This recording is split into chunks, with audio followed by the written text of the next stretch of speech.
que estamos comparando cosas que no tienen nada que ver. Escuchamos ahora a Albert Rivera desde la sede de su partido, de Ciudadanos. Según sus estatutos, el presidente quién es el candidato o la ejecutiva, y otra es un partido que hace primarias del 1 al 5 en las 50 circunscripciones, no tiene nada que ver. Por tanto, por eso decía que las vamos a ratificar. Teníamos otra opción, que era que la ejecutiva hiciera con carácter de urgencia unas nuevas listas electorales, pero no lo hacemos precisamente para respetar también la voluntad de nuestros militantes, ¿no? Y respecto al tema de los pactos, aún no lo hemos hablado, no lo hemos valorado y no estamos en ello. Buenos días. El ministro Margallo ha dicho esta mañana en Espejo Público que nos hemos pasado 4 pueblos con el tema de la austeridad, con las medidas de la austeridad, y que austeridad sí, pero que no matemos a la gallina de los huevos de oro. No sé si comparte las palabras del señor Margallo. Bueno, se han pasado 4 pueblos en más cosas, pero en la austeridad también. Se han pasado 4 pueblos con la corrupción y con no hacer nada, se han pasado 4 pueblos al no hacer reformas con mayoría absoluta, se han pasado 4 pueblos recortando y no reformando, pero yo creo que ese tiempo se acabó y no hay segundas oportunidades para quien tuvo mayoría absoluta y no hizo nada, o incluso hizo cosas muy reprobables, ¿no? Por tanto, yo creo que viene un tiempo de reforma y no de recortes. España no ha reformado la administración pública, España no ha reformado la justicia, España no ha reformado la competencia ni los sectores regulados, España no ha reformado la educación, en fin, no hemos reformado la ley electoral, no hemos reformado el sistema de partidos, y el Partido Popular, con mayoría absoluta, podría haber reformado prácticamente todo lo que les estoy diciendo. En algunos casos incluso ha dado marcha atrás. Estamos peor en la politización de la justicia, peor en los datos educativos, peor en la burocracia política y administrativa y, por supuesto, peor en la corrupción. Así que me parece muy bien que el señor Margallo diga que se han pasado 4 pueblos. Lo que pasa es que faltan más cosas en las que se han pasado 4 pueblos, y creo que España les pidió, con un voto masivo, con casi 11 millones de españoles, le pidieron cambio al señor Rajoy, y el señor Rajoy no hizo cambios, hizo recortes. Y ahora lo que toca son cambios y reformas en vez de recortes, que era lo fácil. Es verdad que se encontraba una situación económica muy delicada, eso es cierto, pero podían haber reformado muchas cosas que ahorraban dinero a los españoles y han preferido recortar en derechos sociales o en salarios o en algunas otras cuestiones que yo creo que nos han situado, sí, en un crecimiento económico, pero un crecimiento económico que no se reparte. La mayoría de la clase media española ha perdido poder adquisitivo, aunque España crezca al 2,5 o al 2,7. Por tanto, en el futuro esto no va de crecer, sino va de cómo repartir esa riqueza y cómo recuperar el poder adquisitivo de la clase media y trabajadora, que son los protagonistas de nuestra economía, que han sido obviados y olvidados por el señor Rajoy y el gobierno donde también está el señor Margallo. Buenos días. Quería preguntarle si tienen pensado, si lo han hablado ya, que en la próxima campaña electoral Cataluña vuelva a coger protagonismo como un eje central de la campaña. Hubo bastantes actos, pero que pueda incluso tener algunos elementos diferenciados respecto a la campaña nacional. Si el otro foco será el Madrid, ya que parece que el PP es donde tienen ustedes mejor voto, el 20D, y parece que el PP va a centrar ahí la campaña. Conocer también si en la ejecutiva de hoy se ha tratado el asunto del consejero de Economía de Andalucía, ya que es la primera ejecutiva que hay desde que se le citó como investigado, si la decisión finalmente de la ejecutiva es no pedir la dimisión de esta persona.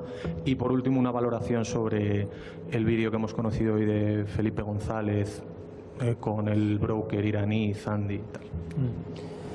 A ver, por orden, la primera se me ha olvidado, con 3. Ah, sí, Cataluña y Madrid.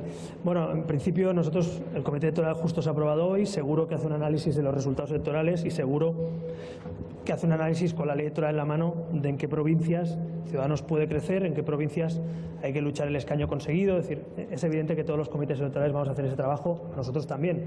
Quizá nosotros no lo explicitaremos como otros, pero es evidente que Ciudadanos, con los datos en la mano, tiene la oportunidad en algunas provincias de conseguir el siguiente escaño que se reparte, y en otras, donde conseguimos el último, hay que luchar, lógicamente, por mantenerlo. Pero bueno, eso no les digo nada que no sepan, ni ninguna novedad. Sí, lo vamos a hacer, claro. Es que si no, seríamos unos irresponsables como comité electoral de no analizar los resultados últimos y las posibilidades de crecimiento que tiene Ciudadanos. Respecto a campañas específicas, cada comunidad seguro que tiene sus temas, digamos, específicos, territoriales, pero es evidente que en Cataluña, más que un problema de problemas específicos, hay un problema que se llama unión, igualdad y desafío, ¿no?, digamos, al orden constitucional, que sigue existiendo.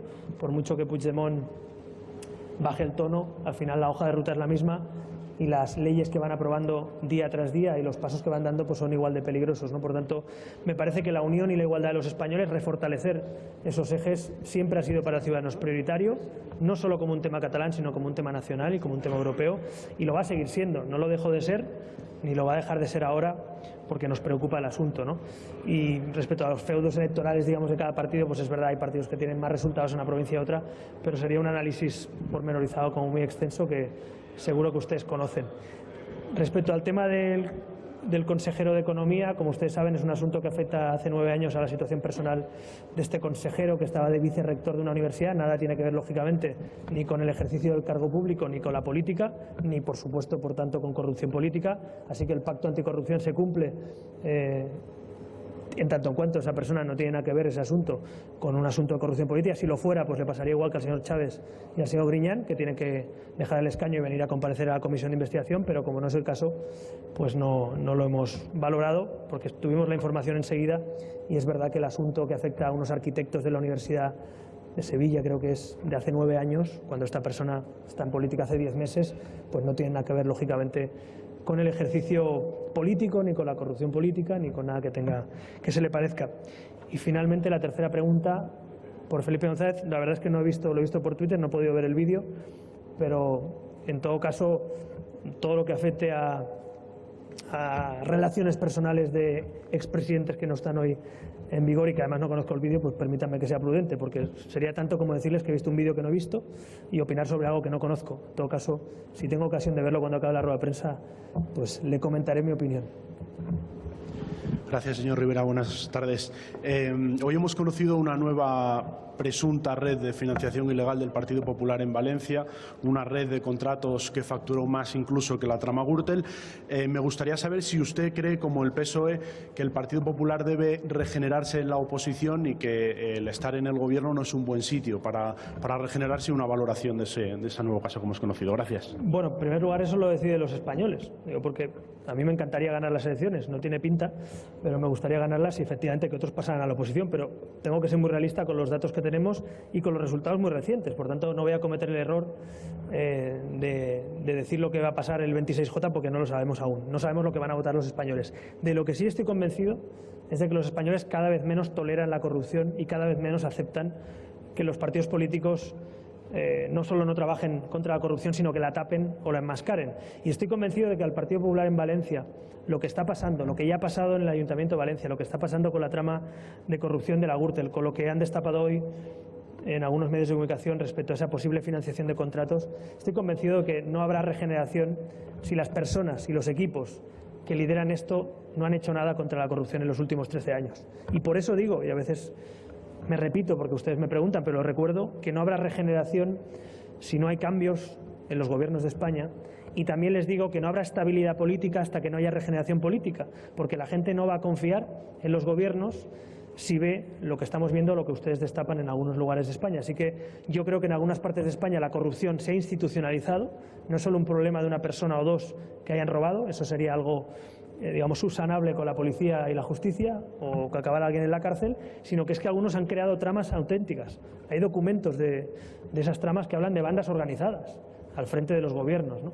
Y yo creo que ese es el problema. No es que haya una persona, 2 o 4 que roban, es que hay bandas organizadas que sean con forma de partido, que en algunos lugares de España han aprovechado la confianza de la gente para robarles. Y eso solo se restituye sacando a esas personas concretas y juzgándolas de las instituciones, y también con gente al frente del futuro Gobierno de España que crea que hay que tener tolerancia cero con la corrupción. Así que estoy convencido de que uno de los ejes por los que van a decidir los españoles su voto va a ser también, al margen del componente ideológico, va a ser la apuesta por una nueva etapa política, y creo que cada vez se penaliza más también los casos de corrupción en España.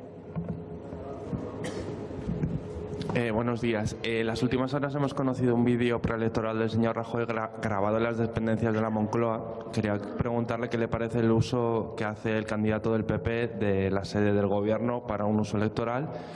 Y la segunda pregunta es, usted no tenía representación en el Congreso, entraron con 40 escaños.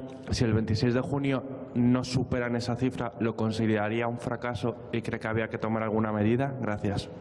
En cuanto a lo primero, pues mire, será que me he pasado el fin de semana con mi hija, pero no he visto vídeos, no sé, de campaña de los demás. Pero bueno, en todo caso, si usted dice que usa la Moncloa y que es un vídeo electoral, yo no lo he visto, confío en su palabra, pues lógicamente me parece que la Moncloa no es un lugar para hacer campaña, sino para gobernar España.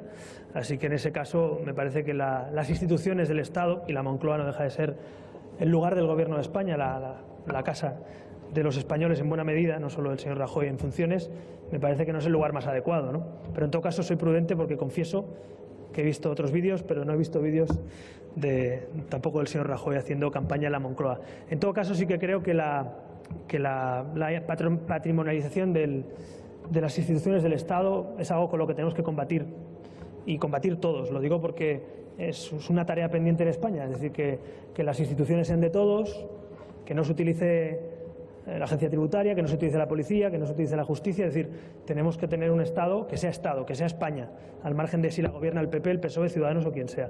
Y a mí me gustaría que en un futuro consigamos, aunque sea porque no hay mayorías absolutas, por lo menos que sirva de algo, que es que nadie pueda patrimonializar ninguna institución.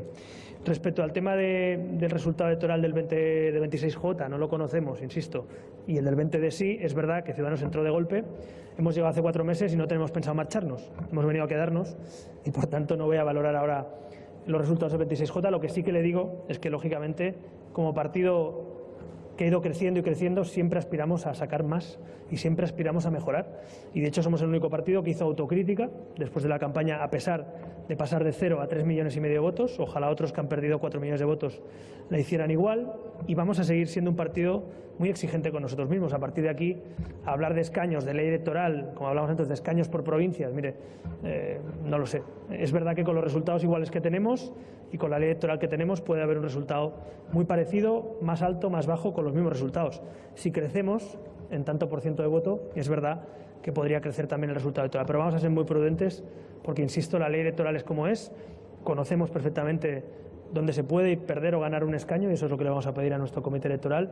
Y estoy convencido de que pase lo que pase, Ciudadanos tiene que aspirar a ser decisivo para que haya gobierno en España. Estoy convencido de que el voto más útil que podemos tener en una campaña es un voto que sirva para formar gobierno y también que sirva para cambiar las cosas. Creo que somos el único partido que puede decir ambas cosas. Serviremos para formar gobierno, pero serviremos también para cambiar las cosas y para cambiar las personas y las políticas de los últimos años. Sí, hola, buenos días. Quería saber que nos ratificara usted si efectivamente, si el señor Rajoy no va a ir a los debates a 4 o se niega a ir a alguno, usted no va a estar tampoco en esos debates, y si le gustaría debatir 1 a 1 con los candidatos a nivel directo, o sea, con Pablo Iglesias o con Pedro Sánchez y con el propio Rajoy, incluso con Alberto Garzón. Bueno, en primer lugar, les confieso que creo que el Comité Electoral, está aquí Fernando de Páramo, que es quien se ocupa de ello, creo que hemos recibido más de una decena de peticiones de debates de diferentes medios privados y públicos en los últimos días, con lo cual aún estamos ordenando, contestando a esas peticiones. Sí que es verdad que hay un criterio que me parece lógico a la altura que estamos. Allí donde esté el presidente en funciones, ahí estaremos, por lo menos por Ciudadanos, los candidatos a la presidencia del Gobierno. Allí donde no esté el presidente en funciones y no podamos debatir con el Gobierno actual en funciones, pues no tiene mucha lógica que volvamos a repetir lo que ya hicimos hace 4 meses. Por tanto, vamos a estar donde el señor Rajoy quiera que estemos, pero si el señor Rajoy se niega a hacer debates, pues va a negar también a los españoles la posibilidad de ver debatir a los candidatos a la presidencia del Gobierno, ¿no? Y eso es una cosa bastante razonable. A partir de ahí, si el señor Rajoy acepta ir a los debates que nos están pidiendo, ahí estaremos. Pero si el señor Rajoy no asiste, si el señor Rajoy se borra, ahora no tiene excusas. Ciudadanos y Podemos somos partidos con representación parlamentaria, ya no hay excusas. Tenemos y representamos entre PP, PSOE, Ciudadanos y Podemos prácticamente el 90% de la población española, no hay excusas. Y Podemos y Ciudadanos representan pues prácticamente a más del 35-36% de la población española, ¿no? Por tanto, no hay ninguna excusa que se me ocurra para pensar que el señor Rajoy no va a debatir, cuando además estamos diciendo que tiene que ser una campaña abierta, una campaña democrática, una campaña con menos gasto.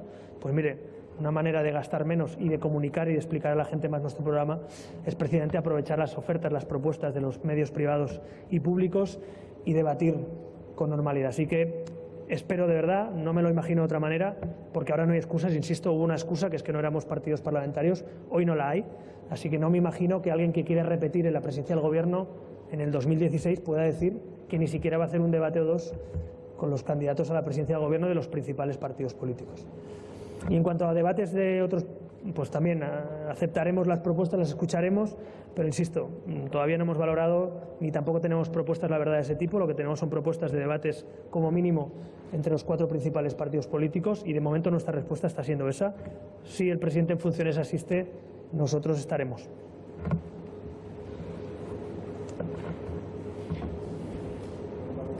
Sí. En relación con el caso del consejero andaluz, si lo comparamos, según su argumento, con el caso del ministro Soria, que tampoco era corrupción, digamos, estrictamente, ¿por qué en el caso de Soria sí se consideraba que era adecuada la dimisión? Bueno, en primer lugar, nosotros no tenemos un pacto anticorrupción firmado con el Gobierno de España. Ahora, si usted me pregunta si usted ha engañado escondiendo en paraísos fiscales su dinero, pienso que es de dimisión. Ahora, si usted tiene un litigio porque fue vicerrector de una universidad y unos arquitectos están litigiando hace 9 años cuando usted no estaba en política, pues es otra cosa, claro, no tiene nada que ver. Pero insisto, es que ser ministro, en este caso de un gobierno, y ocultar, porque lo ocultó, no simplemente lo tenía, sino que ocultó que su familia tenía el dinero en paraísos fiscales, con lo que puede conllevar fraude fiscal, pues sí que me parece dimisión. ¿Podemos exigirlo nosotros? No, tampoco teníamos un pacto anticorrupción con el Gobierno. Ahora en Andalucía y en la Comunidad de Madrid tenemos un instrumento, que es un pacto anticorrupción firmado entre Ciudadanos y el PSOE o entre Ciudadanos y el PP, y lo estamos ejecutando. Y cuando un caso de corrupción política en el ejercicio de su cargo puede tener la sospecha de ello o le imputan por casos de corrupción, por el ejercicio de su cargo, pues así lo hemos pedido. Y ahí está el caso de Chávez, el caso de Griñán, ahí está el caso de algunos miembros también de la Comunidad de Madrid, y creo que algunos españoles saben que toda esa gente se ha ido a su casa no porque quisieran, sino por los pactos anticorrupción que habían firmado con Ciudadanos. Pero creo, sinceramente, que un pacto anticorrupción es eso, es un pacto anticorrupción, no un pacto, en este caso, para juzgar pues, a quién pone o no pone de consejero o de ministro a alguien en función de si hace 9 años o 10 o 7 tuvo un litigio o tiene un litigio por ser vicerrector de una universidad. Entonces yo creo que son casos distintos, es evidente, aunque alguno quiera mezclarlo. De hecho, el Partido Popular en algunos ayuntamientos de España tiene a personas imputadas por cuestiones administrativas y nunca le he escuchado decir que tenían que marcharse. Yo tampoco se lo he pedido. Quiero decir, porque son casos que no afectan en este caso a la corrupción política, ¿no? Por tanto, cuando un señor del Partido Popular en un ayuntamiento o del Partido Socialista o de Ciudadanos tiene asuntos que no afectan a la corrupción política, lo podemos criticar, podemos decir que nosotros no lo haríamos de esa manera, pero no podemos exigir con un pacto anticorrupción la marcha porque no es un caso de corrupción. Insisto, hay casos del PP, del PSOE y nosotros hemos actuado en consecuencia. ¿Estamos? Pues muy bien, buenos días y muchas gracias.